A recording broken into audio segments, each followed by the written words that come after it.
Hi, good morning. Welcome to the Kavita daily vlogs. ಇವತ್ತು ಶನಿವಾರದ vlog ಆಗಿರುತ್ತೆ. ಎಲ್ಲ ಮಹಿಳೆಯರಿಗೂ ಮಹಿಳಾ ದಿನೋತ್ಸವದ ಶುಭಾಶಯಗಳು. ನಾನು ನೀರು ಹಾಕಿ ರಂಗೋಲಿ ಹಾಕಿದ್ದೀನಿ. ರಂಗೋಲಿ ಹಾಕಿ ಮುಗಿಸ್ಕೊಂಡು ಒಳಗಡೆ ಕೆಲಸ ಇದೆ, ಒಳಗಡೆ ಸ್ಟಾರ್ಟ್ ಮಾಡಬೇಕು. ನೋಡಿ, ಬಾಗಿಲ ಹತ್ರನೇ ಈ ಥರ ರಂಗೋಲಿ ಹಾಕಿದ್ದೀನಿ. ಹೆಣ್ಣು ಒಲಿದರೆ ನಾರಿ, ಮುನಿದರೆ ಮಾರಿ ಅಂತ ಒಂದು ಮಾತು ಹೇಳ್ತಾರೆ ಹಿರಿಯರು. ಅಂದರೆ ಒಲಿದರೆ ನಾರಿ ಅಂದರೆ ಅವರು ಇಷ್ಟಪಟ್ಟು ಏನೇ ಮಾಡಿದರೂ ಅದು ತುಂಬ ಸಕ್ಸಸ್ಫುಲ್ಲಾಗಿ ಮಾಡೋಕ್ಕೆ ಎಷ್ಟೇ ಶ್ರಮ ಆದರೂ ತಗೋತಾರೆ. ಅವರು ಒನ್ಸ್ ಅದು ನನ್ನ ಕೈಲಿ ಆಗಲ್ಲ ಅಂತ ಅಂದಾಗ ಅದು ಎಷ್ಟೇ ಈಸಿ ಇದ್ರೂ ಮಾಡೋಕ್ಕೆ ರೆಡಿ ಇರಲ್ಲ. ಸೊ ಹೆಣ್ಮಕ್ಳು ಹೆಂಗೆ ಅಂದರೆ ಹೂವಿದ್ದಾಗೆ, ಅದನ್ನು ಬಲವಂತವಾಗಿ ಹಾಳು ಮಾಡಿ ಇಟ್ಕೊಂಡ್ರೆ ಹಾಳಾಗುತ್ತೆ. ಫ್ರೀಯಾಗಿ ಇಟ್ಕೊಂಡ್ರೆ ಆ ಹೂವು ಅಷ್ಟೇ ನಗುಮುಖದಲ್ಲಿ ಇರುತ್ತಲ್ವ, ಅದೇ ಥರ ಒಂದು ಹೆಣ್ಣು. ಎಲ್ಲ ಹೆಣ್ಮಕ್ಳಿಗೂ ಗೌರವ ಕೊಡಿ. ಎಲ್ಲರಿಗೂ once again happy women's day. ಇವತ್ತು ಸ್ಯಾಟರ್ಡೆ ಆಗಿರೋದ್ರಿಂದ ನಮ್ಮದು ಮನೆ ದೇವ್ರ ವಾರ. ಸೊ ಈ ಥರ ಅಲಂಕಾರ ಮಾಡಿಕೊಂಡು ಸಿಂಪಲ್ಲಾಗಿ ಪೂಜೆ ಮಾಡಿದ್ದೀನಿ. ಪೂಜೆ ಮುಗಿಸಿ ಬೆಳಗ್ಗೆ ಟಿಫನ್ಗೆ ಅವಲಕ್ಕಿ ಮಾಡಿದ್ದೆ. ಮಧ್ಯಾಹ್ನ ಅಡುಗೆಗೆ ಪ್ರಿಪೇರ್ ಮಾಡ್ತಿದ್ದೀನಿ. ನಮ್ಮ ಕಡೆ ಇದನ್ನು ಬದನೇಕಾಯಿ ಬಜ್ಜಿ ಅಂತೀವಿ. ಸೊ ಅದನ್ನು ಮಾಡೋಣ ಅಂತ, ತುಂಬ ದಿನ ಆಗಿತ್ತು. ಸೊ ಅದನ್ನು ಮಾಡೋಣ ಅಂತ ಎಲ್ಲ ಕುಕ್ಕರ್ಗೆ ಹಾಕಿ 2 ವಿಸಿಲ್ ಬಂದ ಮೇಲೆ ಇಳಿಸ್ಕೊಂಡು ಅದನ್ನು ಈ ಥರ ನಾನು ಆಲ್ಮೋಸ್ಟ್ ಒಳ್ಕಲ್ಲು ಅಥವಾ ಈ ಥರ ಕುಟ್ಟಣಿಗೆಯಲ್ಲೇ ಯಾವುದು ಮಾಡೋಕ್ಕೆ ಆಗುತ್ತೋ ಅದನ್ನಿಷ್ಟೂ ಮಾಡ್ತೀನಿ. ಸೊ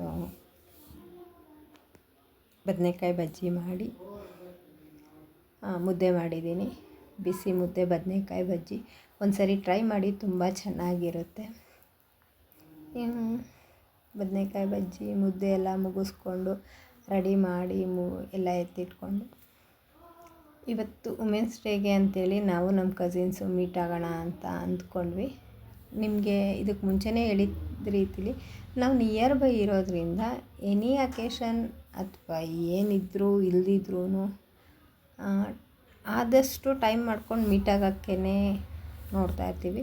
ಚಿಕ್ಕ ಮಕ್ಕಳು ಬೇರೆ ಇರೋದ್ರಿಂದ ನಮ್ಮ ಕಸಿನ್ ಮನೆಯಲ್ಲಿ ನಮಗೂ ಒಂಥರ ಖುಷಿ. ಮಕ್ಕಳ ಜೊತೆಯಲ್ಲಿ ಟೈಮ್ ಸ್ಪೆಂಡ್ ಮಾಡೋದು.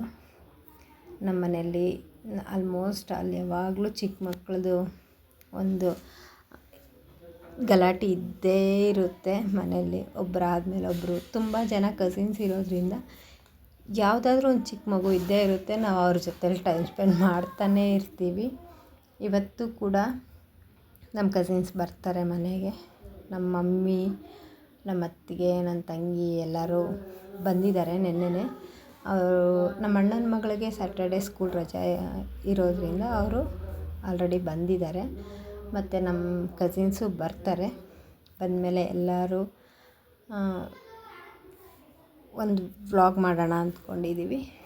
ಸೊ ಈ ಥರ ನಾನು ಬಜ್ಜಿಗೆಲ್ಲ ರೆಡಿ ಮಾಡ್ಕೊಂಡಿದ್ದಾಯಿತು. ಅದನ್ನೆಲ್ಲ ಇದು ಮಾಡಿಕೊಂಡು ಸ್ಮ್ಯಾಶ್ ಮಾಡಿಕೊಂಡು ಒಗ್ಗರಣೆ ಕೊಡ್ತಾಯಿದ್ದೀನಿ. ಒಗ್ಗರಣೆಗೆ ಒಂದು ಬೆಳ್ಳುಳ್ಳಿ, ಒಂದು ಈರುಳ್ಳಿ ಕಟ್ ಮಾಡಿಕೊಂಡು ಒಗ್ಗರಣೆ ಹಾಕ್ತಿದ್ದೀನಿ. ಸೊ ತುಂಬ ಟೇಸ್ಟಿಯಾಗಿರುತ್ತೆ. ಒಂದು ಸರಿ ಟ್ರೈ ಮಾಡಿ ನೀವು ಕೂಡ.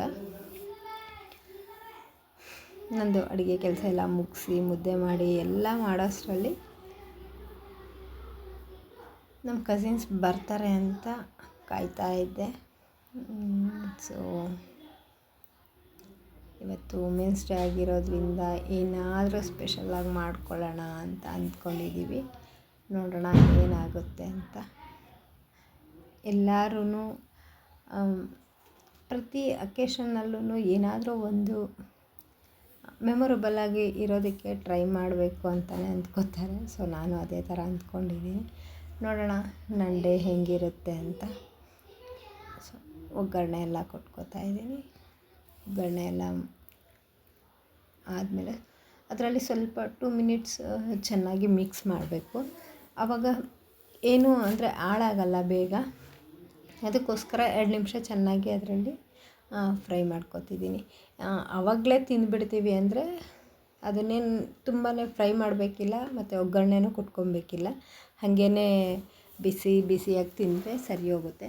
ಸೊ ನಾನು ಇನ್ನೂ ಮಧ್ಯಾಹ್ನಕ್ಕೆ ಸ್ವಲ್ಪ ಲೇಟಾಗಿ ತಿನ್ನೋದ್ರಿಂದ ಒಗ್ಗರಣೆ ಮಾಡಿಕೊಂಡು ಸ್ವಲ್ಪ ಲೈಟಾಗಿ ಅದನ್ನು ಸ್ವಲ್ಪ ಎಣ್ಣೆಯಲ್ಲಿ ಬಾಡಿಸ್ಕೊತಿದ್ದೀನಿ. ಅದಾದಮೇಲೆ ಮುದ್ದೆ ಮಾಡಿದ್ದೀನಿ. ಮುದ್ದೆ ಬದನೇಕಾಯಿ ಬಜ್ಜಿ ರೆಡಿ ಆಯಿತು. ಈ ಥರ ರೆಡಿ ಮಾಡಿದ್ದೀನಿ ನೋಡಿ. ಎಲ್ಲ ಆದಮೇಲೆ ಕಿಚನೆಲ್ಲ ಕ್ಲೀನ್ ಮಾಡಿ ಈ ಥರ ಕಿಚನ್ನೆಲ್ಲ ನೀಟಾಗಿ ಇಟ್ಟಿದ್ದೀನಿ. ಅದಾದಮೇಲೆ ನನ್ನ ಕಸಿನ್ಸ್ ಬಂದರು ನೋಡಿ. ಕಾಫಿ ಮಾಡ್ಕೊಂಡು ಕುಡಿತಿದ್ದೀವಿ. ಎಲ್ಲರೂ ಕೂತ್ಕೊಂಡು ಹರಟೆ ಹೊಡಿತೀವಿ, ಮಾತಾಡ್ತೀವಿ, ತುಂಬಾ ಎಂಜಾಯ್ ಮಾಡ್ತೀವಿ ನಾವೆಲ್ಲರೂ ನೋಡಿ. ಒಬ್ಬೊಬ್ಬರು ಒಂದೊಂದು ಕೆಲಸದಲ್ಲಿ ಮುಳುಗೋಗಿದ್ದೀವಿ. ಅದ್ರ ಮಧ್ಯದಲ್ಲಿ ಡಿಸ್ಕಷನ್ನು, ಎಲ್ಲರೂ ಒಂದೊಂದು ಥರ ಎಲ್ಲರದ್ದು ಒಂದೊಂದು ಥರ ಡಿಸ್ಕಷನ್ ಇರುತ್ತೆ. ಎಲ್ಲ ಹ್ಯಾಪಿ ವುಮೆನ್ಸ್ ಡೇ ಹೇಳ್ತಿದ್ದಾರೆ ನೋಡಿ. ನಮ್ಮ ಪಾಪು ತುಂಬ ಆ್ಯಕ್ಟಿವ್ ಆಗಿದ್ದಾಳೆ. ಮತ್ತು ಸಂಜೆ ನಾನು ನನ್ನ ಮಕ್ಕಳು ಎಲ್ಲರೂ ಸೇರಿ ಹೊರಗಡೆ ಹೋಗಿದ್ವಿ. ಹೋಗ್ತಾ ದಾರೀಲಿ ಗೋಲ್ಗಪ್ಪ ತಿಂದ್ಕೊಂಡು ಬಂದ್ವಿ. ಮತ್ತು ನಿನ್ನೆ ನನ್ನ ಫ್ರೆಂಡು ಬರ್ಡೇ ಇದ್ದಿದ್ದರಿಂದ ಅವ್ರಿಗೆ ನಿನ್ನೆ ಕೇಕ್ ಕಟ್ ಮಾಡ್ಸೋಕ್ಕೆ ಆಗಲಿಲ್ಲ. ಸೊ ಇವತ್ತು ಕೇಕ್ ಕಟ್ ಮಾಡಿಸಿದ್ವಿ ಎರಡಕ್ಕೂ, ವುಮೆನ್ಸ್ ಡೇ ಮತ್ತು ಅವ್ರ ಬರ್ಡೇ ಇರೋದ್ರಿಂದ ಕೇಕ್ ಕಟ್ ಮಾಡಿದ್ದೀವಿ. ಈ ಥರ ಇತ್ತು ನಂದು women's day. Thank you for the watching.